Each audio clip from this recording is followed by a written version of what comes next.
Amigas y amigos de Hablemos de Ópera, bienvenidas, bienvenidos a nuestra charla de los martes que hoy tiene todo menos ser una charla más. Vaya, hoy no es una charla, hoy tenemos hoy nos vestimos de gala, hoy estamos verdaderamente felices, honrados, porque tenemos la presencia en vivo del tenor más aclamado de nuestro tiempo. Nada más y nada menos que de Javier Camarena, con quien platicaremos en un momento acerca de su nuevo disco, Signore Gaetano. Pero como siempre empezamos por agradecer a las instituciones que de una u otra manera participan, comparten o difunden nuestras charlas. La Secretaría de Cultura Federal, el Instituto Nacional de Bellas Artes, el Auditorio Nacional, Ópera Latinoamérica desde Santiago de Chile con sus casi 40 teatros de ópera afiliados, el Teatro Julio Mario Santo Domingo en Bogotá, en Colombia, la Ópera de Los Ángeles en California, el Canal 22 de México, el Conjunto Santander de Artes Escénicas de la Universidad de Guadalajara, el Fórum Cultural Guanajuato, el Instituto Sinaloense de Cultura, ProÓpera AC, el Festival de Santa Lucía en Nuevo León, la Secretaría de Cultura de Coahuila, el Instituto Municipal de Cultura y Educación de Torreón, el Instituto Sonorense de Cultura, el Festival Alfonso Ortiz Tirado, la Mahler Foundation, la Sociedad Mahler. Nuestro teléfono, nuestro WhatsApp, 55 43 47 0283, nuestra página de Facebook, Hablemos de Ópera, Instagram, @hablemos_de_ópera, Twitter, Heckleinburg, @Heckleinburg. Antes de empezar, hacemos una última invitación para que se inscriban a nuestro nuevo curso que arranca el próximo lunes 14, miércoles 16, un curso completamente distinto de los que hemos hecho. Este se llamará Cántame, Historia Universal de la Canción del Juglar a Freddie Mercury. ¿Por qué cantamos? ¿Cómo se originó? ¿Cómo ha evolucionado la canción desde la antigüedad, desde el medievo, trovadores, juglares, el barroco, el renacimiento, el romanticismo, el lied alemán, la canzone italiana, la melodía francesa? ¿Qué sucede con la música de cabaret alemana, con las vanguardias del siglo XX y por supuesto con la música popular de nuestro tiempo, en donde encontraremos vasos comunicantes que no nos imaginábamos entre, por extraño que suene, un Freddie Mercury y un Claudio Monteverdi, o un Juan Gabriel y un Franz Schubert? Las estructuras de las canciones no siempre han cambiado. Se van a llevar una sorpresa. Lunes 14, miércoles 16, de 7 a 9:30 p.m., 1,200 pesos por dispositivo. Llámenos, mándenos un correo electrónico a las direcciones, a los números que ya les hemos dado. Y ahora sí, creo que Javier está ya con nosotros, nada más y nada menos que desde la ciudad de Bérgamo, la tierra donizetiana, en Italia, a muy altas horas de la madrugada. Querido Javier, estás por allá y por acá, ¿verdad? Aquí andamos. Muchísimas gracias por la desvelada mayúscula.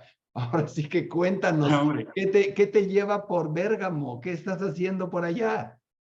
ahorita mismo estamos trabajando en los ensayos de una nueva puesta en escena de La Favorita. La Favorite, que es la versión original de esta obra de Gaetano Donizetti para el Festival Donizetti en el Teatro Donizetti. O sea, O sea, no se puede más. Es sí, sí, distinto. sí, y muy contento de reencontrarme con este rol después de, creo que 5 años, de esta primera vez que lo canté en Madrid, en una versión operística, que no eran las condiciones más óptimas, y entonces como que estoy como para sacarme la espinita con esta producción. ¿Lo cantaste en italiano o en francés en Madrid? En francés, También. y que pues sí, afortunadamente es en este idioma y en su versión original. Y algo que ha procurado la Fundación Donizetti a través del festival también es presentar las obras en una edición muy, muy crítica de las partituras donizettianas, porque pues, ellos tienen el acceso a todos Al archivo. los manuscritos y a toda Ujú. la música, el acervo musical del señor Gaetano. Del señor. Y Y sí, se presenta esta obra, la versión francesa, sin cortes Órale, y a además cantar. con uno de los apéndices que van de una escena con el dúo entre Leonor y el rey Alfonso. Muy interesante, se hace toda la escena de lo del ballet y todo esto. O sea, ¿Cuánto dura la está función? la obra integral, ¿no? Pues, va a durar como 3 horas, así, algo así. Javier, ¿es distinto para ti cantar en la Meca donizetiana? Bueno, pero lo has hecho, o sea, cantar un papel rossiniano en la Meca rossiniana en Pésar, o cantar un papel de esos autores en esos lugares, ¿marca una diferencia? ¿Es más compromiso, es más riesgo o es solo más gusto?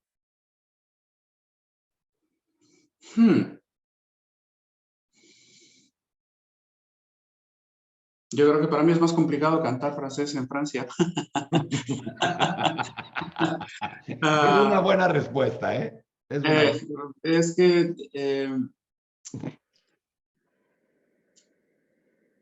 mira, las oportunidades que he tenido de cantar en Italia han sido más bien escasas, ha sido poco y no siempre han sido obras italianas. Apenas, no, sí, tendrá 2 años o 3 que hicimos el Rigoletto en Florencia, o creo que apenas tiene 1 año, año y medio. El Elixir el año pasado también aquí en Bérgamo, y no mucho más en realidad. Ahora, Donizetti, pues para mí ha significado mucho a lo largo de mi vida profesional ya desde estudiante, y es un compositor al que le he tenido ese cariño desde siempre, que me ha dado grandes éxitos en la carrera en los últimos años. Y es precisamente, creo yo, ese deseo de entender bien sus partituras, de comprender cómo maneja la melodía respecto a la teatralidad, a lo que está sucediendo en ese momento con los personajes, que pues en el camino pues me fui encontrando con Riccardo Frizza, con quien pues, hemos colaborado en diferentes ocasiones, y con óperas de Donizetti, que es así prácticamente como estoy llegando acá, por el desempeño que he tenido en estas óperas. Y aparte, pues, no sé, es la comodidad, la plenitud que siento en pues, prácticamente todas las obras que me ha tocado cantar hasta el momento. Menos en una del disco, que ya platicaremos. Literalmente Pero estás en casa al estar en el repertorio donizetiano, en la tierra sí, donizetiana, es el gozo total. sí. Y aparte que es una ópera en francés, que lo estoy cantando en Italia, pero...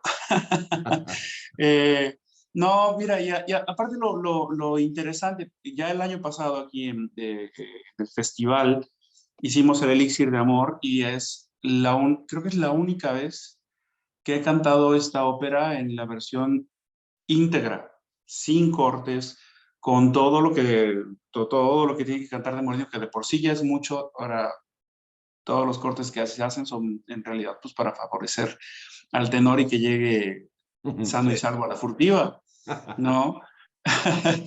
Entonces sí, fue un gran reto. Y ahora, pues con la favorita y presentando esto, la verdad es que es un gran trabajo que hace la fundación por el rescate de estas obras, y mostrar que Donizetti dista mucho de ser el compositor facilón, ¿no? Uy, Del Elixir o ahí de... vamos, ahí vamos. Nos vamos a meter hasta la cocina. Antes de dejar la producción que estás haciendo de favorita, ¿habrá alguna forma de seguirla en audio, en video? ¿Habrá alguna de las funciones que estén streaming o no lo sabes todavía?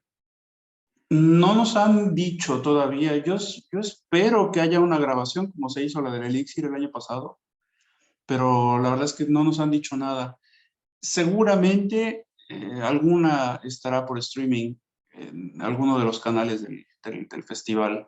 Estaremos al pendiente para compartirle en Hablemos de Ópera. Sí, sí, sí, claro, claro, ya les estaré avisando tan pronto. Gracias, Henry. Ahora sí, disco nuevo, un disco donizetiano.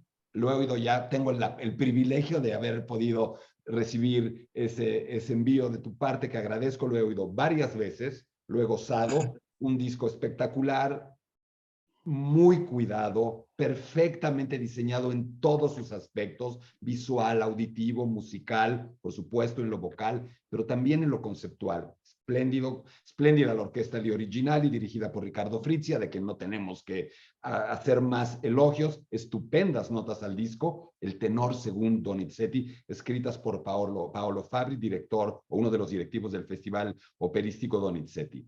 Y yo empiezo, antes de entrar en materia exacta del contenido del disco, por una pregunta a lo mejor fuerte. En un mundo hipertecnologizado, rebosante de productos y ofertas digitales, ¿cuál cree Javier Camarena que es el papel que juega hoy un disco en la carrera de un cantante, en el panorama y el quehacer operístico en general? ¿Es un gusto, es un capricho, es una colaboración, es una aportación, es un acto de mercadotecnia del cantante? ¿Cómo ves tú hacer hoy un disco?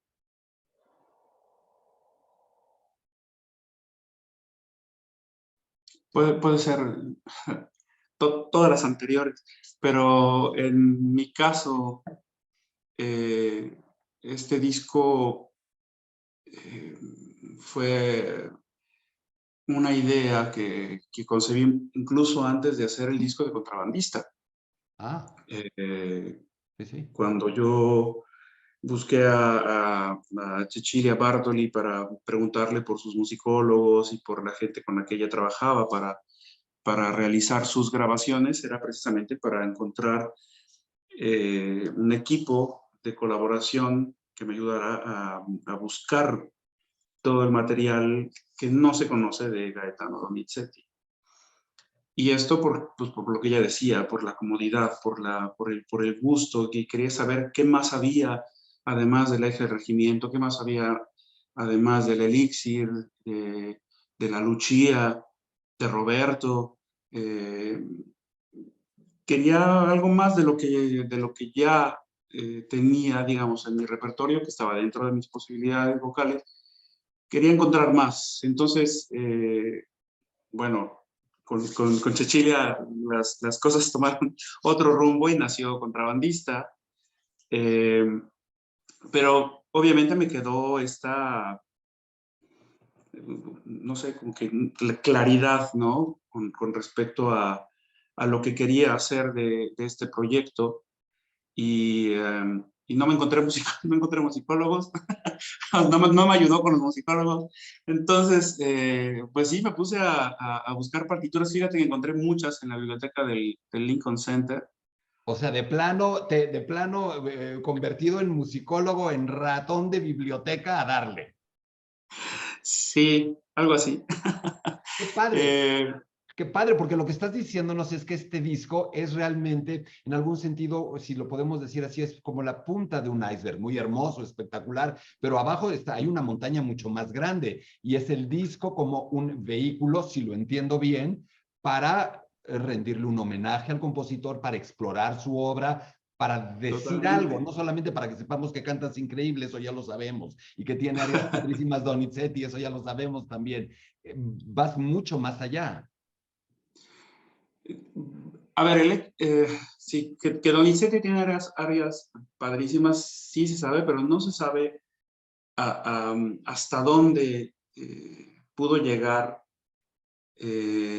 trabajando, como ya lo comentábamos antes de empezar la entrevista, en las fórmulas en las que estaba basada todo el estilo belcantista. Uh-huh. Y dentro de esas fórmulas lograr tanto dramatismo, tanta emoción, tantos colores, un desarrollo también de los personajes. O sea, basta, por ejemplo, para los que la conocen, pues obviamente toda esta escena final de Roberto de Veró es una maravilla. Todo el desarrollo que va a tener, incluso y la misma don Pascual y el área de toda la escena de Ernesto, desde su recitativo Povero Ernesto y el Cercherò lontana terra, y cómo va transformando su pensamiento hacia la cabaletta, hablando obviamente de la estructura en la cual se basaba el desempeño del solista dentro del estilo belcantista, que era recitativo, aria, cabaletta, mostrando las diferentes posibilidades vocales que tenía el intérprete. Y dentro de este esquema, pues Donizetti hizo cosas maravillosas y al tenor lo trató, yo creo que mejor que cualquier otro compositor de este estilo, mejor que Rossini, Mejor mejor que que Bellini, Bellini, sin duda. pero por mucho.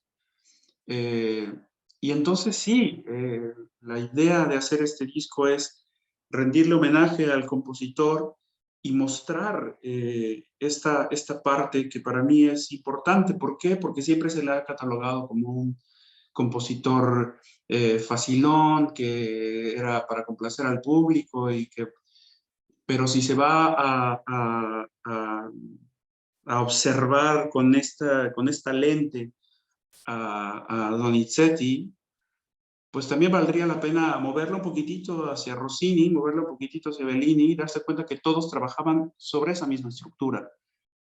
Y que, digo, Donizetti, los ejemplos, por ejemplo, Favorita con, ¿cómo se llamaba? ¿El tenor? El duque de Alba, el duque de Sí. Alba. Y L'Ange de Nice, no me acuerdo cómo se pronuncia. Es prácticamente la misma ópera, estas tres, ¿no? Pero pues no hay que olvidar que el Conde Ori es la misma que el Viaggio Reis, Es ¿no? que, Javier, es que en esa época la ópera era como, pues era el entretenimiento, había que hacer todo el tiempo, era destajo, era un negocio para todos. Era la máquina industrial y su funcionamiento en ese tiempo. El La showbiz, ópera era el gran espectáculo. por Y supuesto. había que dar siempre algo nuevo, así como aquí ahora tenemos éxitos y singles cada 3 meses de uno u otro cantante. Bueno, así era en ese tiempo, con O como el cine, las donde ves completas. tantos remakes. Hay remakes y hay versiones de un país dentro de la misma ópera. Es así. Por eso, no sé si estés de acuerdo, dentro de ese esquema tan rígido en cuanto a temáticas, en cuanto a estructuras, ópera por números, las áreas tan especificadas, poder hacer algo genial es más difícil, ¿no? Porque no hay mucho Muy, margen para la originalidad. muy, muy difícil. Pero yo creo que la gran ventaja que tuvo Donizetti fue precisamente la época en la que él vivió, en la que le tocó contar en sus papeles estelares con eh, diferentes colores de tenor. A él le tocó estar con estos tenores de la vieja escuela, Desde Rubín y todos ellos, ¿no? ajá, que era otro tipo de canto. Y le tocó el parteaguas, o sea, el antes y después para la voz del tenor. Para allá Y vamos, ¿eh? donde se Para allá pudo vamos. dar gusto para escribir otro tipo de música. Ya Bellini, con El Pirata, que la estrenó Rubini, de hecho, ya Bellini tenía su parte de queja para el desempeño de Rubini, y está escrito por ahí en una carta donde le reclama a Rubini que no acaba de entender lo que él está buscando transmitir con el pirata. Este tipo de entrega dramática que va más allá del lucimiento vocal y la pirotecnia. Totalmente. Y es lo que convierte al pirata en uno de los roles más complicados que creo que hay en el repertorio del cantista. Es prácticamente incantable. Tú ya demostraste que no es incantable, pero es casi.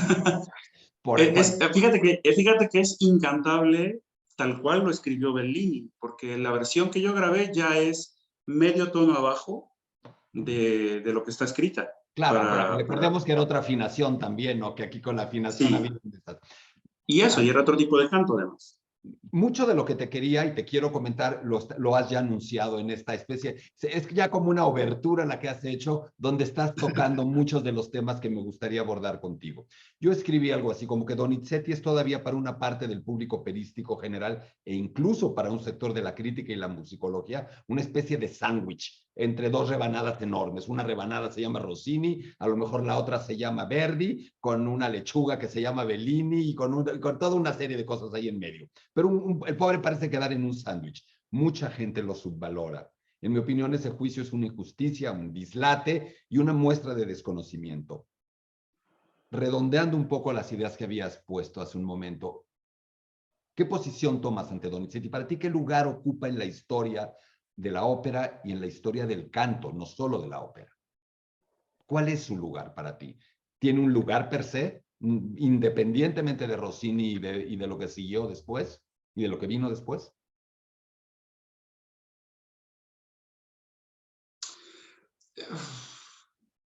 No, o sea, en esta imagen del sándwich no creo. Yo creo que, a ver, creo que fue un compositor, como ya medio íbamos comentando, que le toca una transición importante en la forma de cantar, sobre todo en la parte del tenor.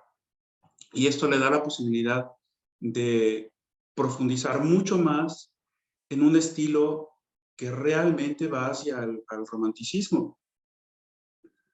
Bueno, Y esto gracias a Don Dupré, ¿no? Y con esta técnica revolucionaria que, que, que cuéntale a llega nuestros pues amigos, hasta cuéntale a nuestros nuestros días. amigos, Javier, ¿por qué hablas de Dupré para que nos Uy, entiendan? Cuéntale a nuestros amigos por qué mencionas ese nombre. ok. Previo a este personaje, Gilbert Dupré, francés, hacia, ¿qué será? Los 1830 Se supone que en 31 fue el y, día, ¿no? ¿no? 31 se supone que fue el día. Eh, Previo a esto, los tenores, a partir de cierta nota dentro de su registro, cambiaban el color de la voz hacia el falsete, hacia, no sé, para quien lo quiero ubicar, es como canto yo a la malagueña de repente en mis conciertos, ¿no?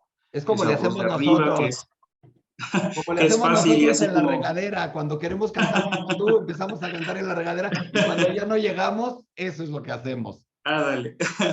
Era ese tipo de canto, obviamente yo creo que tendría cierto soporte para que, pues, para que tuviera esta posibilidad de proyección, pero hay que recordar que además la orquesta afinaba más bajo, que los instrumentos no eran los instrumentos actuales, los instrumentos de aquel tiempo eran de otra construcción y el sonido era mucho menos brillante. Y luego los teatros normalmente pues no eran los coliseos que podemos tener hoy día, ¿no? Eran teatros específicamente diseñados para eso, con la acústica propia para esto, y entonces el tenor podía cantar y darse la libertad de cantar de esta manera, y por eso tenemos estas partituras, sí, incantables para la técnica actual, eh, que pues van a las estratosferas. En el disco Señor Gaetano tenemos el Marino Faliero, que es creo yo la única grabación en la historia de esta área sin cortes y en la tonalidad original que fue escrita para Rossini, que no va al do, que no va al re, va a un mi bemol, que es pues, la estratosfera, ¿no? Y sobre todo, Un Javier, pasito abajo también, del fa de puritanos, pero ya puritanos, ya estos mi bemoles, en el tiempo en que Donizetti escribió todo esto, se hacían con falsete. La misma hija del regimiento se hacía con falsete. Es hasta que llega este personaje, Gilberto Dupré, a revolucionar todo y da este primer do de pecho, como lo conocemos actualmente, con la voz con soporte, con esta parte que lleva a una resonancia armónica que permite que la voz pues, brille y se proyecte. Entonces, a Donizetti le toca esta parte y tal vez no sé, la gran fortuna, ¿no? de que Rossini se retira, Bellini fallece y se queda solito. O sea, él se vuelve el rey y solamente compite con la gran ópera que viene pujando en Francia fuerte, ¿no? Entonces, es un compositor que de estar poco en el cobijo y tutela de Rossini cuando se traslada a París, encuentra en, ¿qué te gusta? Son ¿qué? 15 años, 20 años, una identidad propia, un estilo propio dentro de los cánones que ya hablábamos y que por sobre todas las cosas entiende a la perfección el teatro y entiende a la perfección cómo trabajar cada uno de los personajes para mostrar de la forma más bella posible todas las situaciones por las que están atravesando. Entonces, sí, ponerlo así como que la mitad del sándwich, como que no. Es todo lo que nos has hecho, además de platicarnos del disco, que todavía no entramos más íntimamente al disco, es darnos una clase de bel canto, entendido como ese periodo de la historia de la ópera. Y yo te preguntaría, ya que estamos hablando tan puntualmente del canto y del tenor en la época de Donizetti, ¿tú crees que Donizetti comenzaba? Espérame un segundo, algo está pasando con el internet. ¿Me estás viendo? Sí, ¿verdad? Ahora sí. Ya. ¿Tú crees que Donizetti, al que le toca realmente esta suerte de eslabón perdido tenoril, en el que no es todavía, perdón, el juego, ni el primate vocal que se había dado con la permisividad del falsete, ni el homo sapiens refinado que eres tú haciendo lo que puedes hacer hoy?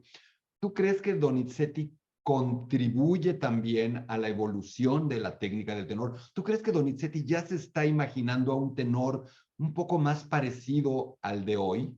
¿Crees que, y un punto más, porque tú lo comentaste, hablabas muchísimo del melodismo, de la capacidad melódica de este compositor. Tienen todavía una orquesta en el bel canto bastante modesta, no tan participativa como otros compositores, se recargan todo el tiempo en la melodía. Toda la expresividad, toda la teatralidad está en la melodía. ¿Tú crees que Donizetti contribuyó, él con su escritura, a perfilar al nuevo tenor? Sí, totalmente. Totalmente, porque supo aprovechar a la perfección estas nuevas cualidades, estas nuevas capacidades vocales. Y prueba de ello, ahora mismo que estoy haciendo La Favorita, que no es un rol que está buscando la acrobacia, no es un rol que está buscando, ¿sabes?, el virtuosismo por la coloratura o el agudo por el agudo. Es un hilo conductor que siempre encuentra el punto climático justo hacia dónde dirigir las emociones dentro de la melodía. Cosa contraria, por ejemplo, todavía lo que le toca componer para Rubini. Insisto otra vez en el Marino Faliero, que es la muestra que tenemos, o el Giovedì Grasso dentro del señor Gaetano, Que todo que está son dos además roles en el escritos disco. para esta cualidad de tenor, que va a tener la coloratura, que va a tener los sobreagudos estratosféricos, que va a tener toda esta otra parte, pero sabe encontrar el camino para esta nueva vocalidad y la centra. O sea, es un claro precursor y un claro modelo de cómo Verdi trata después a la voz del tenor. Pero sin duda. Absolutamente, sin Donizetti no hay tenor verdiano, estamos de acuerdo, ¿verdad? No más, no jala. Ahora, aterricemos esto, vamos más todavía, vámonos más adentro del disco. ¿Cómo se acerca Javier Camarena técnicamente a la vocalidad de Donizetti? A la hora de tomar decisiones, decisiones vocales, de fijar tu aproximación estilística y vocal a su repertorio, ¿qué tanta importancia le das a todo lo que nos acabas de decir? Al canto de su tiempo, que es de hecho para el que escribe. ¿Qué tanto crees, lo que decimos, que Donizetti imaginaba el canto que vendría, un canto como el tuyo? Todo eso que has dicho influye a la hora de decir, aquí cubro, aquí no cubro, aquí giro, aquí no. ¿Influye? Mucho, mucho. Bueno, tengo que remitirme al disco, que es el trabajo más amplio que he hecho de Donizetti. O sea, muchas de esas óperas que están incluidas en el disco, pues no las he cantado. Pero, pero sí que a la hora de estar pensando estudiando estas partituras y sabiendo también un poco la historia de los tenores que las fueron debutando y qué otros qué otro repertorio hacía cada uno de ellos, eh, pues te vas dando cuenta que pues ya para Caterina Cornaro, por ejemplo, o María Di Rudens, ya usa otro tipo de tenor mucho más cercano al tenor heroico, que no el lírico que encuentras, o bueno, que se acomoda mucho en el Elixir, por ejemplo. Eh, es, fue una parte complicada, porque obviamente pues, este disco se hizo en una semana y tratar de encontrar el balance en todas estas diferentes vocalidades fue un reto tremendo, porque precisamente en mi afán de remarcar sobre todo esta parte histriónica, esta parte de emoción teatral, siempre estuvo muy presente qué es lo que tenía que hacer y cómo lo tenía que hacer. Afortunadamente, pues como ya lo mencionabas al inicio, eh, conté con un gran director conocedor de este repertorio que me ayudó mucho también a encontrar el balance justo y que, bueno, sí, siempre que había alguna duda precisamente en esto que mencionas, porque es súper importante en la parte técnica, a ver si este sonido va abierto, este sonido va girado, este sonido, cómo lo vamos a abarcar, esta área, mi idea es que se va a desarrollar con este tempo, hacer este compartir de ideas fue también pues, algo de mucho crecimiento y que pues, me hizo entender muchas cosas. Eh, y en realidad, al final, todo lo voy haciendo con mis mismas posibilidades vocales sin cambiar realmente gran cosa más que la intención dramática de cada uno de los personajes. Llevemos a sus últimas consecuencias toda esta cátedra canora que acabas de hacer para nosotros. ¿Qué pasaría si se subiera en una nave del tiempo Donizetti, aterrizara hoy y escuchara Signore Gaetano? ¿A qué le sonaría ese canto? ¿Pensaría que que es una alucinación? ¿Qué te imaginas? Juguemos, obviamente no lo sabemos. Y por el otro lado, ¿qué nos imaginaríamos nosotros?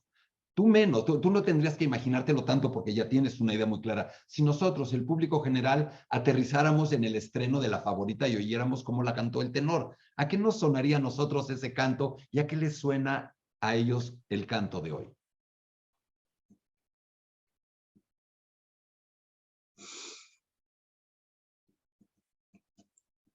Pues mira, si Donizetti se subiera a una máquina del tiempo, lo primero que haría sería llevarlo al médico. A que le Para que pusieran nos aguante, penicilina. eh, para que nos aguantara otros añitos más, ¿sabes? Totalmente. Ya lo que esperaría es que le gustara el disco. Eh, y esperaría o desearía con todas mis ganas que esto que hago fuera lo que él esperaba encontrar, ¿no? en sus intérpretes. Y es que volviendo al disco, he mencionado mucho a Marina Faliero porque yo creo que es la pieza más complicada que hay de cantar en el disco. Pero con todo y eso, con todo y la Caterina, con todo y la Rosmonda, con todo y el Joel y Grasso, lo más complicado para mí fue grabar La Furtiva. ¿Por qué? Porque, En medio de todo eso. porque ¿quién no ha cantado La Furtiva? ¿Y quién no ha grabado La Furtiva? ¿Y qué más puedes decir en La Furtiva Lágrima? Y al final, no sé, mi reflexión y mi conclusión fue apegarme a la partitura y apegarme a lo que escribió el señor Gaetano. Y Generalmente no quedarme con, falla, pegarse a la partitura no falla. y quedarme con eso. Entonces, eh, yo esperaría que dijera, sí, esto es lo que yo buscaba, Estoy ¿sabes? seguro, de eso no tengo la menor duda, pero también estás de acuerdo en que le daría un ataque, o sea, no podría creer la emoción de escuchar no solamente esas notas agudas, sino mantener toda esa tesitura, explicándole a nuestros amigos, a nuestras amigas que nos siguen. Finalmente la dificultad no es solamente, y muchas veces la dificultad más grande no es la nota más agudo que escuchamos, sino que estás todo el tiempo a 5,000 metros sobre el nivel del mar y ya subir los últimos 10 metros, así como que ya vas, dices, no puede ser. En ese sentido, Sí. yo creo que Donizetti, Rossini, Bellini quedarían impactados de escuchar a alguien como tú poder sostener toda esa tesitura impostada, girada, resonando. Yo creo que sería maravilloso. Y en cambio, al revés, creo que sería un poco anticlimático. Si nos vamos y los oímos, pues seguramente un tenor de aquella época en uno de los teatros donde tú cantas, si cantara así, sería sonoramente abucheado, ¿verdad? Fíjate que a mí se me haría súper interesante proponer un proyecto así. ¿Sabes Así. qué? Ahora vamos a hacer match. Y tú lo podrías hacer dos veces la misma, grabar dos veces la misma área, intentando hacer una interpretación histórica y una interpretación moderna. Mira, ya tienes creo que puede ser un nuevo proyecto, ¿eh? Sería súper interesante, aunque sí sería difícilmente comprendido, ¿no? Estamos tan acostumbrados ya a esta presencia vocal eh, prácticamente heroica, ¿no? Del tenor y de sus personajes, que imaginarnos una vocalidad así, una emisión vocal así, sería como muy extraño para el público de nuestro Estoy tiempo. seguro. Vamos terminando. A mí me encantaría, pero me súper encantaría, ¿no? Hazlo un día nada más para divertirte. Además va a ser muy cómoda esa parte, ¿no? Va a ser mucho menos demandante. Signore Gaetano, ¿por qué Signore Gaetano? ¿Por qué el giro coloquial? ¿Por qué esta manera amistosa de referirte a él? ¿Y cómo se arma? ¿Cómo se estructura? Ya nos explicaste los criterios, pero y claramente nos has dicho que ha sido un producto de tu investigación, de tu creatividad, no solamente de tus dotes vocales e interpretativas. Este disco, confeccionarlo, armarlo, ha sido un acto creativo. ¿Por qué, señor Gaetano? ¿Cómo decidiste qué áreas entraban, cuáles no? Tú has hecho la curaduría del disco. Cuéntanos un poco ya la parte pragmática. ¿Cómo decidiste? ¿Y por qué, señor Gaetano? Hmm. Yo sé que es tu amigo y debe ser un buen amigo, Donizetti. Muy buen amigo tuyo. Y es que hablar del título,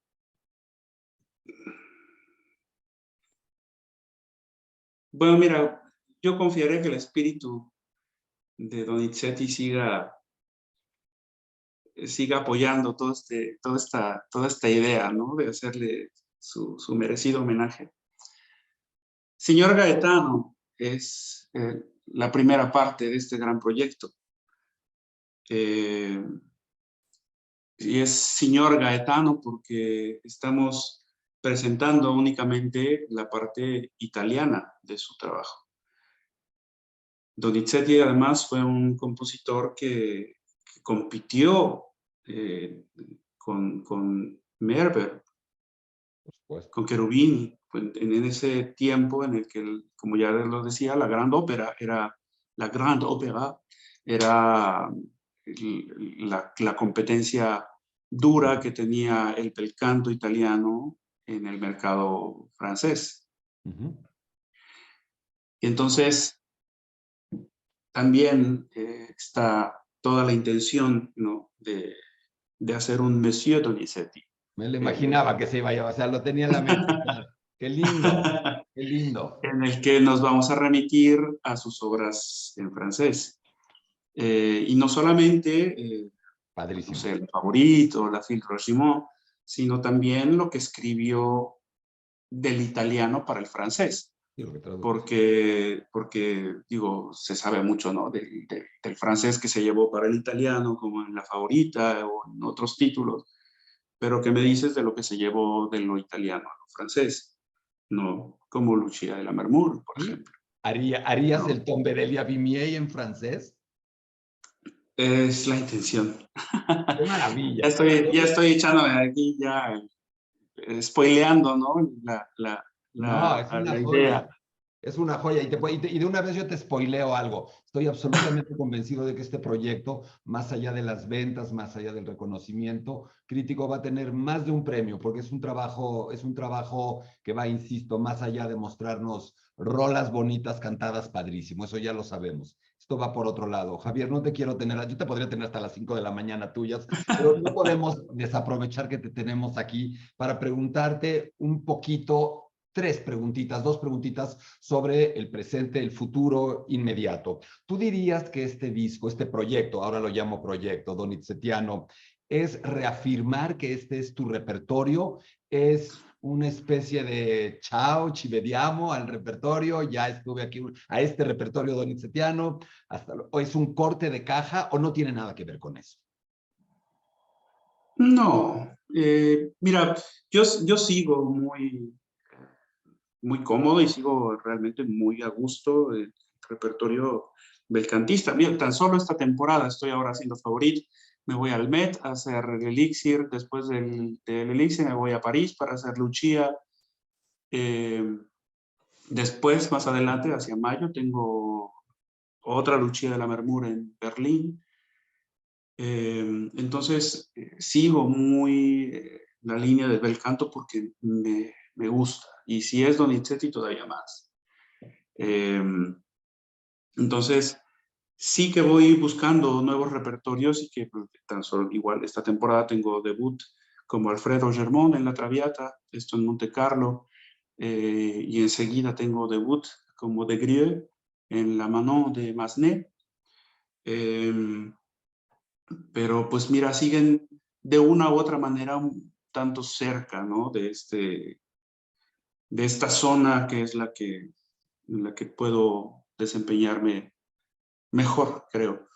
Entonces, igual voy paso a paso, vendrán más incursiones en el repertorio francés. Creo que eso ya te había contado en alguna otra charla que Sí, tuvimos. siempre hablábamos de Y cuál era la ruta de transición, si sí, era la tradicional, que de alguna manera es el repertorio francés, o si podía ser un poco más osada, porque yo siempre, pregunta no pedida o pregunta no realizada, yo siempre he escuchado en tu voz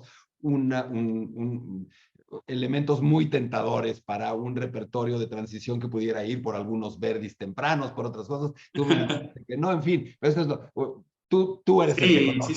sí, no, totalmente. Y bueno, Rigoletto será una ópera que estará un poquito más frecuentemente en mis calendarios. Eh, y te digo, vienen más cositas para el repertorio francés, haré Romeo y Juliet ya la próxima temporada. Eh, y a la par, pues quiero seguir con este repertorio, el cantista, y, y también encontrarle un poquito más ahí de espacio a Mozart, porque Sí. este debut en la flauta mágica, que se vio mermado por el bendito COVID, eh, me dejó con ganas de seguir cantando esta ópera, me gustó muchísimo.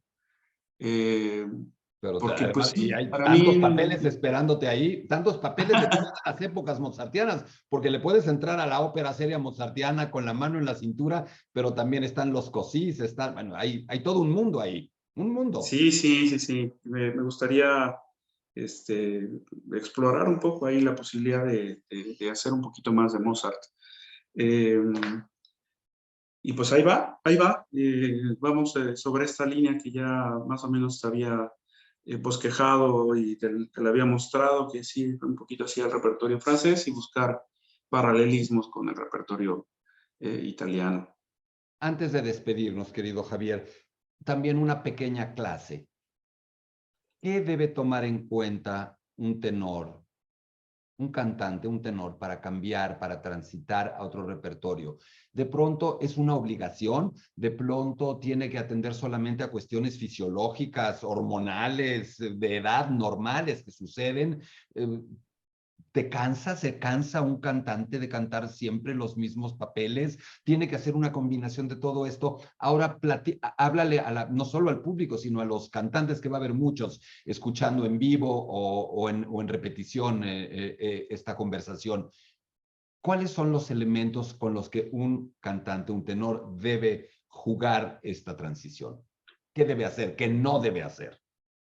Creo que es un poco de todo lo que mencionaste, pero te faltó un punto más, que es la ambición. Claro. En el sentido de llegar a roles cada vez de mayor exigencia dramática, que al final pues es lo que siempre de una u otra manera causa un gran impacto en el público. Son diferentes emociones las que se mueven entre un elixir de amor y una Turandot, ¿no? Sí, por Muy cierto. distintas, ¿no? Eh, y la idea general es ir precisamente a eso, a buscar esta reacción total y absolutamente explosiva por parte del público totalmente emocionado, ¿no? Pero yo creo que esto, ya hablando a jóvenes cantantes, yo creo que la ambición debe estar siempre medida por tu capacidad vocal, que debe estar arropada por una profunda humildad y autoconocimiento. Eh, yo creo que en mi historia y lo que yo puedo decir al respecto, Rigoletto fue una ópera que debuté en el 2018, me parece, 17, y la estudiaba desde el 90 y, desde el 97. O sea, 20, Eh, 20 y tantos, más de 20 años incubándola. sí, lo mismo ha pasado con Traviata, casi, ¿no? Casi lo mismo ha pasado con Lucia.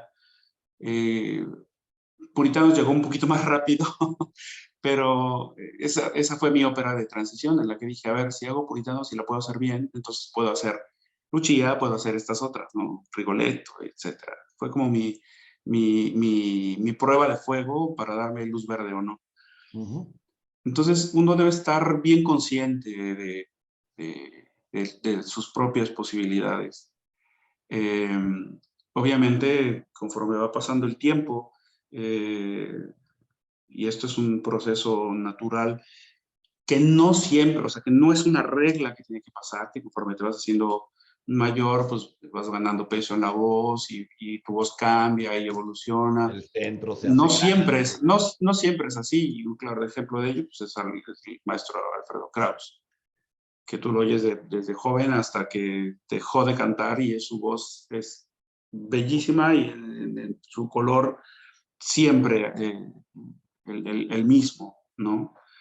Él mismo se aventuró alguna vez a cantar Bohème, la hizo una sola vez y dijo no, y se quedó con los roles que él sabía que le servían para lucir su instrumento. Y hay que tener esa conciencia, esa misma conciencia, de no querer abarcar más cuando pues no se tiene, no sé, la fuerza de sostener todo esto, ¿no? Que es una carga además. Totalmente. Eh, no sé, eso, la humildad, tener el conocimiento propio. Ah, y bueno, también pues confiar en los maestros, en quien te va A eso llevando y quien te iba. va guiando. A eso iba, que Porque siempre hemos hablado de eso, que tú, nadie conoce mejor tu voz, pero nunca te has escuchado como te escuchamos nosotros. eso. Nosotros te llevamos, esa es la única ventaja que te llevamos. Te podemos escuchar en el teatro. Somos los oídos. Y ahí, ¿quiénes son los oídos de Javier Camarena? Am,